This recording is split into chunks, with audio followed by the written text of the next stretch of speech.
Nemůžete se stávat. Akce placena Rusami. Akce placena Rusami. Akce placena Rusami. Proto říkám, že jste provokatér. Akce placena Rusami. Akce placena Rusami. Akce placena Rusami. Ruská propaganda. Ruská propaganda. Tady je ruská propaganda.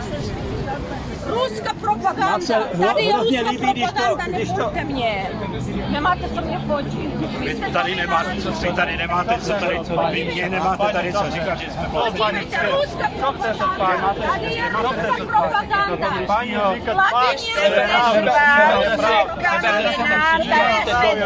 tady jděte, kurva! Tahněte do hajzlu! Ty hajzl, to je naše demonstrace! Ještě tady do hajzlu!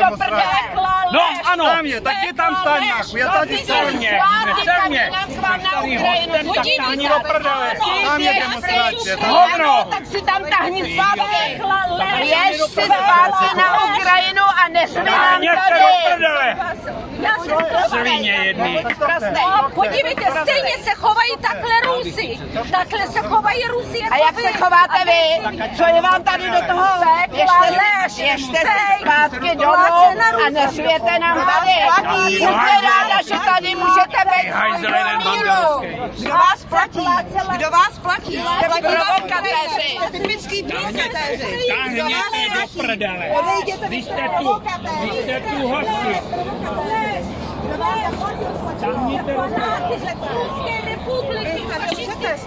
Ty ses fašista banderovec hajzlovský. No, jen taky banderovec. My jsme banderovec, já jsem banderovec. Ty jsi banderovec, ano.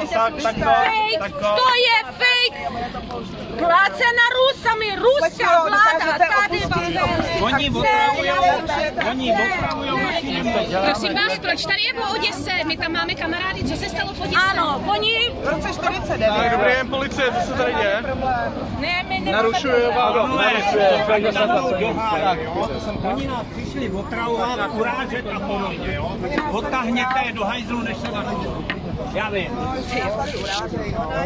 To je naše, tak... Počkejte, běž to tady, jo?